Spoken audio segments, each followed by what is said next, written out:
دوری شریعت پہ بتا دیں، آپ عدالت میں جائیں گے، اس کو چیلنج کریں گے؟ اور کافی لوگ جاتے ہیں، میرے پاس کوئی دیکھیں اور پارٹیوں کے پاس وکیل، میرے پاس تو محفوظ یار خان ہے، وہ کراچی میں ہوتے ہیں، وہ آئیں گے، آج کل کرایہ اتنا ہے، ہم ایک بڑی غریب پارٹی ہیں۔ آپ کی ایک ڈیوٹی لگائی گئی تھی کہ دفاع پاکستان میں عمران خان کو منا لیں، آپ ان کو نہیں منا سکے تو اپوزیشن کو کیسے اکٹھا کریں گے اس پلیٹ فارم پہ دفاع پاکستان کا گرم؟ دیکھیں میری دفاع پاکستان نے ڈیوٹی لائی تھی، خان صاحب کو میں نے ٹیکسٹ کیا، خان صاحب نے کہا کہ مجھے سمیع الحق صاحب کا میسج مل چکا ہے۔ دیکھیں خان صاحب کی اپنی پارٹی ہے، ہماری چھوٹی ہے بڑی ہے اپنی پارٹی ہے، یہ فیصلہ انہوں نے کرنا ہے۔ میں ان کو یہ کہہ چکا ہوں کہ مذہبی طاقتوں کو لوگ انڈر اسٹیمیٹ نہ کریں۔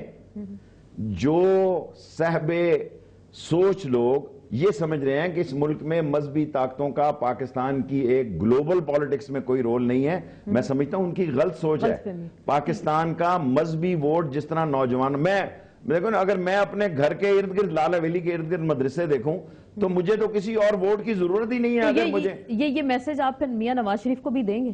میاں نواز شریف کو بھی بنائیں گے ساتھ میں نے ان کو دیا نہیں، لیکن میں نے ان کو سعودی ایمبیسڈر صاحب کے ڈنر پہ ایک بات کہی تھی کہ نواز شریف صاحب، اس قوم کو آپ لوگوں نے اکیلا چھوڑ دیا، یہ قوم منتظر ہے کوئی لیڈر باہر نکلے، یہ خود ہی بیچارے نکلتے ہیں، 2 گاڑیوں کے شیشے توڑتے ہیں، تو پھر اس کا مطلب لیڈر کون ہے اس وقت ملک کا؟ پھر آپ نے کہا نا کہ لیڈر باہر نکلے، یہ کیمرہ لیڈر ہے۔ بس قوم رات کو بحالی، بدحالی، بدمستی، بے روزگاری، فاقہ کشی میں، ہر شریف آدمی، خواتین آج کل فیملی کی بڑی خوش ہیں کہ بندہ میرا 7:30 8 بجے گھر آ جاتا ہے، ٹی وی کے آگے آ کے بیٹھ جاتے ہیں۔ ریموٹ آپ دیکھیں، آپ پاکستان میں ایک ایسا ملک ہو گیا ہے، یہاں 2 ہی چیزیں بک رہی ہیں، ایک موبائل سیٹ بک رہا ہے، آپ شام کو چلے جائیں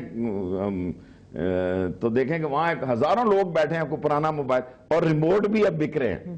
جہاں موبائل فون بک رہا ہے وہاں آپ یہ دیکھیں وہاں ٹی وی کے ریموٹ بھی بکنا شروع ہو گئے ہیں کہ اب گھر میں وہ کہتا نہیں مجھے دے بھائی، وہ کہتا نہیں مینو دے۔ سو دے آر ڈفرنٹ، لیکن اللہ کے فضل و کرم سے چینل وہی دیکھا جا رہا ہے جہاں پہ حق سچ کی بات، حق سچ کی بات۔ تو اس کا مطلب آپ کہہ رہے ہیں کہ تبدیلی جو لے کر آئے گا وہ میڈیا لائے گا، یہ کیمرہ تبدیلی لے کر آئے گا، لیکن جو آج کی پھر ہم خبر پہ دوبارہ اگر آ جاتے ہیں توہین عدالت لگتی ہے تو پوری کابینہ، یہ حکمران ٹولہ پورے کا پورا نااہل ہوگا، یہ کابینہ نااہل ہوگی، پوری کیبنٹ کورٹ میں بیٹھی ہوگی، اپنا جواب دے گی صرف $60 ملین کے لیے۔ دیکھیں جی، میں بہت ساری چیزیں قوم کے سامنے رکھ کے قوم کو ڈرانا نہیں چاہتا، آپ پھر کہیں گے کہ میں اپنا پروگرام ہٹ کرانا چاہتا ہوں۔ اس ساری اسمبلی کی زندگی جو ہے خدا کے ہاتھ میں ہے، خدا ہی اس کو بچا بچا کے لے جا رہا ہے، ورنہ نہ عوام میں نہ وہ لوگ جو جنگ کر رہے ہیں ان کی نہ رسپیکٹ ہے، اور یہ معاملات الیکشن کی یہ سارے لوگ بات کر رہے ہیں، جلسہ جلسہ جلوس کھیل رہے ہیں، خدا معلوم کس قدر خونی الیکشن ہو جائے یہ۔ لیکن بہت سارے لوگ ہٹ لسٹ پہ ہیں، بہت سارے لوگ ہٹ لسٹ پہ ہیں، اور اس ملک کا سیاست کا دھما چوکڑی ایک دم جو ہے پلٹ سکتی ہے، جو آج کے ہیرو ہیں کل کے زیرو بھی ہو سکتے ہیں۔ پھر اسی کے لیے ہم جو ٹیکنوکریٹس کی باتیں سن رہے ہیں، اسلام آباد کی ڈرائنگ روموں میں جو گفتگو چل رہی ہے، فوجی بوٹوں کی چاپ ہے، ٹیکنوکریٹ ہے، یا اینکر خواتین باتیں کر رہے ہیں، بعض کا ٹینک دکھا کے پستول سے مارا جاتا ہے، بعض کا پستول دکھا کے گن نکال کے سنگین سے مارا جاتا ہے، بعض کا فورسز زمین پہ لائی جاتی ہیں، ایئر اٹیک کیا جاتا ہے۔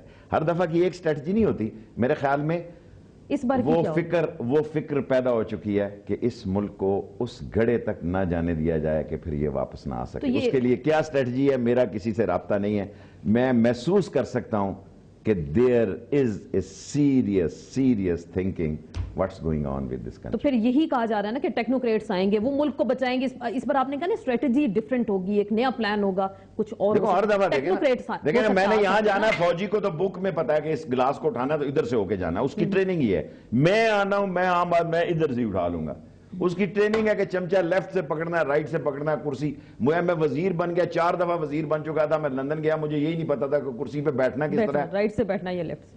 تو پھر اس کا مطلب جو ہم نام سن رہے ہیں، اسد عمر کا نام سن رہے ہیں، حفیظ شیخ کا سن رہے ہیں، شوکت ترین کا نام سن رہے ہیں، ٹیکنوکریٹ وزیر اعظم بن سکتے ہیں۔ اسٹریٹجیکلی بعض ایسے ہی ڈمپر بھی چھوڑے جاتے ہیں، لائٹ ماری جاتی ہے، ڈم لائٹ، بعض وہ چھوڑے جاتے ہیں، فلر چھوڑے جاتے ہیں۔ جو اس ملک میں دیکھیں جو بڑے لوگ ہیں نا، وہ تاش چھاتی کے ساتھ لگا کے کھیلتے ہیں، سب لوگوں کے ساتھ کوئی مشورہ نہیں کرتا۔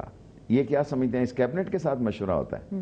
کیا آپ سمجھتے ہیں؟ میں قائل ہوں اس بات کا کہ قاہرہ نے نہیں، اور قاہرہ کو پریزیڈنٹ آصف زرداری نے نہیں آنے دیا، میرا دوست ہے، ورنہ قاہرہ پہ سب لوگ متفق ہوتے۔